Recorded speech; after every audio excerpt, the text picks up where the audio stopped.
Hey guys welcome back my new blogs. তো finally আমরা Malda town পৌঁছে গেছি। আর দেখতে পাচ্ছ ট্রেন যাচ্ছে খুব সুন্দর, শিয়ালদহ বামনহাট, বুঝতে পারলে? আর খুব সুন্দর স্টেশন, ফাঁকা ফাঁকা।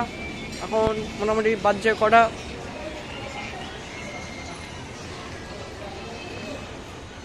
তো খুব সুন্দর লাগছে।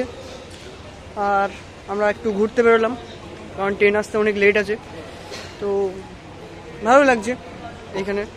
কিন্তু ট্রেনের লাইনের যে একটা স্মেল আসে প্রচণ্ড বিটকুটে যাকে বলা হয়, তো সেটাকে অ্যাভয়েড করছি, বডি স্প্রে লাগাচ্ছি যাতে সেরকম যেন না হয়।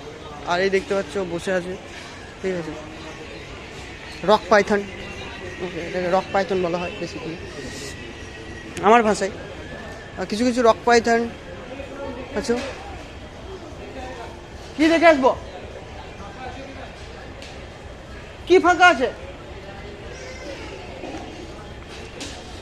তো খুব ভালো লাগছে আমার, সেই লেভেলের এনজয়, এনার্জি পাচ্ছি আমি। রেড বুল না খেলেও আমি এনার্জি পাচ্ছি, মানে ভাবতে পারছি আমার শরীরের মধ্যে কী এমন ইমিউনিটি পাওয়ার আছে। মানুষ রেড বুল খায় পাওয়ারের জন্য, কিন্তু আমি রেড বুল খাই না, আমার এমনি ইমিউনিটি পাওয়ার চরম আছে।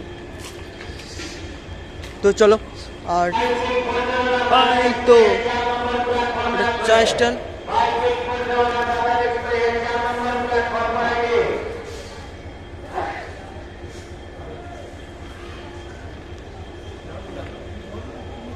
এই ট্রেনটা এখন হাওড়া মালদা দাঁড়িয়ে আছে, দেখতে পাচ্ছ। এখানে মানুষজন সব ঘুমিয়ে আছে, যে যেমন করে পাচ্ছে।